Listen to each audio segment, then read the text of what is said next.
Separately, the Kenya Internally Displaced Persons Organization, led by Peter Tenner, now wants governors to speed up relief programs in counties hard hit by drought to alleviate the continued suffering of millions of Kenyans, as well as the expansion of disaster management kitties as part of the effort to curb drought.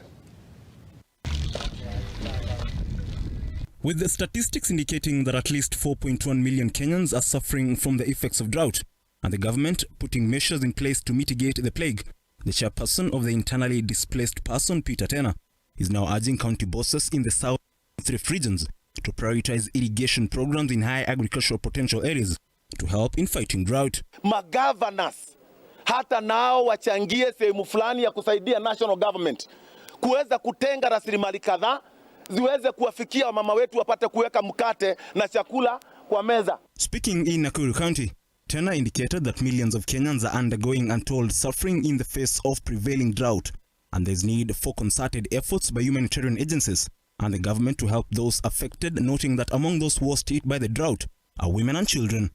Isizingatiwe tu ati kusemekana Northeastern. Hapana. Naivasha kuko na njaa. Na sehemu zile nyingine ziko na njaa. Na mkumbuke njaa ni mbaya kwa sababu wale wa mama wetu ambao kila saa wanabeba hawa watoto na wao ndio wanawapikia. Hiyo stress saa hizi tunapoongea, it is like a national disaster. Hiyo distress ya njaa inafanya mpaka watu wauane katika nyumba. Among the 23 counties battling drought in the country, most of them being counties in the Rift Valley region, where at least 80% of the area residents depend on farming, Tenner urged the government to fast-track the survey of large tracts of arable land and speed the vetting program of beneficiaries to pave way for the resettlement of respective allottees to embark on food production on the parcels of land. Tuna uhakika watu wetu wakipatiwa mashamba mapema wataweza kuanzisha ukulima ambao president wetu amezingatia. Na hiyo ni kumaanisha kuwa hii njaa imekuwa ikitajwa katika taifa letu, ilakuwa jambo la kusaurika. This comes even as Uasin Gishu Deputy Governor Engineer John Barrot has assured the residents that the county government will directly distribute the subsidized fertilizer to farmers in the planting season to stop brokers from exploiting farmers. We will provide fertilizer in the next season, and this is a conversation that we will be having now in the next couple of weeks to see how best to manage the subsidized fertilizer, so that we will be dealing with the farmer directly, and in the process cut out any of the brokers in between. Ian Kitani, Look Up TV. When you compete politically and you lose, then you start to throw at us sensational stories, some of them plainly ridiculous. You be the judge.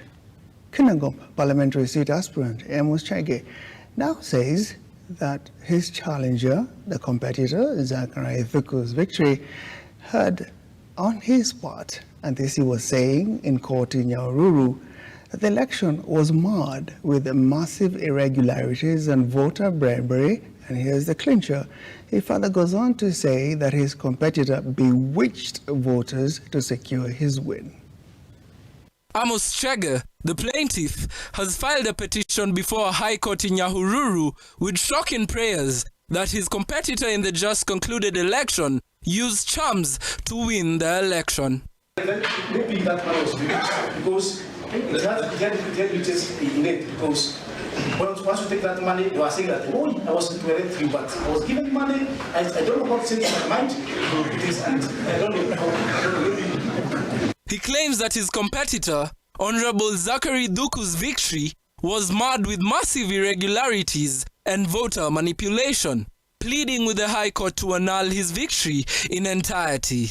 Keeping them late at the gate during that particular day of voting, because they know, especially this time, people are hungry. They know 100 shillings makes a lot. So 100 shillings is the price it takes to buy a voter in Kenya. And this is a trick our monitor have known. Zachary Thuku's defense battery of lawyers have come out to defend the client, while claiming the petition lacks merit and be thrown away with conjecture. So far, in my view, I don't think he has made out a case. He has not shown us a single case of bribery. In fact, what we are hearing now is a narrative about some Zawadi, a narrative that is obviously tailor-made to fit his narrative, which we believe we shall be able to show is a fabrication in due course. John Omari, Look Up TV.